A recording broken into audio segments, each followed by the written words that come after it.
what is the role of homeopathy medicines in treating patients with COVID? पहले तो थोड़ा सा बता देंगे कि क्या stages होते कोविड के, how does the management go about in homeopathy? Covid में स्पेसिफिकली हम बात करेंगे, वैसे इन जनरल होम्योपैथी में ना हमारी एक होलिस्टिक अप्रोच होती है, तो हम पेशेंट के मेंटल, फिजिकल, इमोशनल सिम्टम्स को, सभी पैरामीटर्स को लेके और उसके साथ उसके जो स्पेसिफिक सिम्टम्स है उन सबको इनकॉर्पोरेट करके एक टेलर मेड प्लान बनाते हैं हर पेशेंट का। तो रूटीन केसेस में तो हम हमेशा से होम्योपैथी मतलब individualised way of giving medicine है कि हम सबको एक ही प्रॉब्लम, साइनोसाइटिस के हर केस को सेम मेडिसिन नहीं देते, उसकी टेंडेंसीज, उसके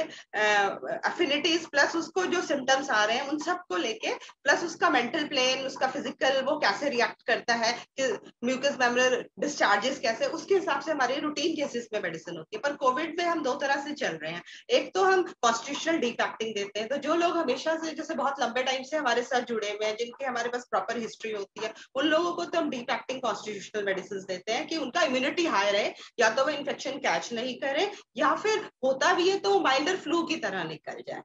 ये हमारा एक रोल होता है। दूसरा, जो लोग हमारे पास कोविड के टाइम पे ही आए, नए पेशेंट्स जो जुड़ते हैं, जो सिम्टम्स लेके ही आते हैं, जिनका हमारे पास टोटलिटी लेने को और लंबा डिटेल के स्टिकिंग लेने को अभी टाइम, और इस टाइम पे वो mind of frame of mind भी नहीं है कि हम वो सब करें, तो इस टाइम हम सिम्टोमेटिक ट्रीट कर रहे हैं, जो कि पैंडेमिक में हमें एज पर प्रोटोकॉल हम ऐसा ही करते हैं। इससे पहले के पैंडेमिक्स में भी ऐसा ही किया। तो इसमें क्या होता है कि हम स्टेजेस के हिसाब से, जिस तरह से मास लेवल पे सिम्टम्स आ रहे हैं, क्योंकि कोविड में सबको सेम सिम्टम्स आ रहे हैं, स्टेज 1, स्टेज 2, स्टेज 3, फर्स्ट जो वेव आया था उसमें थोड़ा सा डिफरेंस था, उसमें 7-8 डेज तक फर्स्ट स्टेज था और 7th-8 के बाद कॉम्प्लिकेशन आते थे, वो क्रिटिकल फेज था। पर इस बार सेकेंड वेव में डे 1 से डे 5 तक का फेज 1 हम मान के चलते हैं, तो इसमें ऑलमोस्ट सभी पेशेंट्स को सेम सिम्टम्स आ रहे हैं, तो उसको हम एक कैटेगरी में लेके चलते हैं। और एज अ होम्योपैथ हम लोगों से एक्सपेक्ट किया जाता है, क्योंकि कोविड में जितने भी केसेस हैं उसमें से 80-85% केसेस माइल्डर होते हैं, जो कि ठीक हो जाने चाहिए। तो हमारे से ये एक्सपेक्ट किया जाता है, या हमारा रोल ये है कि हम 85% केसेस को सेकेंड स्टेज तक जाने ही ना दें, वो उसी स्टेज पे ठीक हो जाए। और वो फ्लू, क्योंकि इस टाइम पे इंडिया में almost more than 80 lakh homeopaths हैं, और अक्रॉस वर्ल्ड तो मुझे फिगर भी याद नहीं है कितने मिलियंस हैं। तो हम सबका यही रोल है कि हम पैंडेमिक को माइल्डर फॉर्म में ही रोक सके, और जितने मैक्सिमम पेशेंट्स जो हमारे पास आते हैं उनको स्टेज 1 से आगे जाने ही ना दें।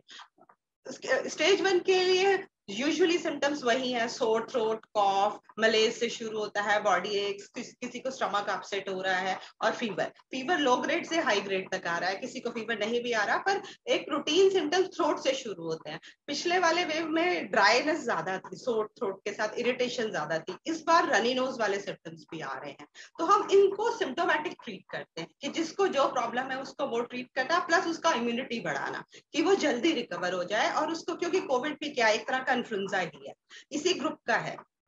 इन्फ्लुएंजा वायरस एक ग्रुप है, तो कोरोना वायरस भी उसी ग्रुप का एक वायरस है, जो कि बहुत विरुलेंट हो गया है मुटेशन के बाद, तो वो मास लेवल पे इफेक्ट कर रहा है और बहुत विरुलेंट सिम्टम्स क्रिएट कर रहा है। तो हमने उसको माइल्डर फॉर्म में ही रखना है और जल्दी से वो ठीक हो जाए, एक नॉर्मल इन्फ्लुएंजा जैसे हर साल यहाँ पे फ्लू आते थे और वो स्मूथली ठीक हो जाते थे, तो 85% केसेस तो वैसे ही ठीक हो जाए। उसके बाद हमने कोशिश करनी है कि लोग उस 10-15% कैटेगरी में जाए ना, पर फिर भी हमें देखना होता है 5th डे और 6th डे की पेशेंट में सिम्टम्स या तो खत्म हो जाएंगे, तब तो ठीक है, सिर्फ ऑब्जर्वेशन पे रखना है, और जो माइल्डर एसोसिएटेड सिम्टम्स है उनको कवर करना है। पर अदरवाइज रेड फ्लैग सिम्टम्स जो आते हैं, ब्रेथलेसनेस हो रही है, या एस्थमेटिक सा पेशेंट मतलब वीजिंग हो रही है, रैटलिंग हो रही है, या एक ना ड्राई कॉफ जो थ्रोट से था अब तक सोरनेस के साथ, वो एक डीप हॉलो कफ, अंदर से एक रैटलिंग का साउंड आता है, म्यूकस ऐसे लगता है बार्किंग सा कॉफ हो रहा है, वो कैरेक्टर चेंज होते ही समझ में आ जाता है कि अब लंग्स में निमोनिया सेटल हो रहा है, इन्फेक्शन लंग्स में जा रहा है। तो वो वाले अलार्मिंग सिम्टम्स होते हैं, वहां पे फिर हम अपना चेंज कर देते हैं मेडिसिन। एक तो विजिलेंट बहुत रहना होता है कि पेशेंट घर पे मैनेज हो पाएगा या उसको एक्सपर्ट केयर चाहिए, इंस्टीट्यूशनल केयर हॉस्पिटलाइज होने के लिए बोलना है, तो वहां पे क्रिटिकली देखना होता है। उस केसेस में हम एंटीटार्ड या कुछ और मेडिसिन होती है जो लंग्स के लिए, निमोनिया के लिए हम रिजोल्यूशन के लिए देते हैं, तो वो वाले मेडिसिन वहां पे स्टेज 2 वाले रोल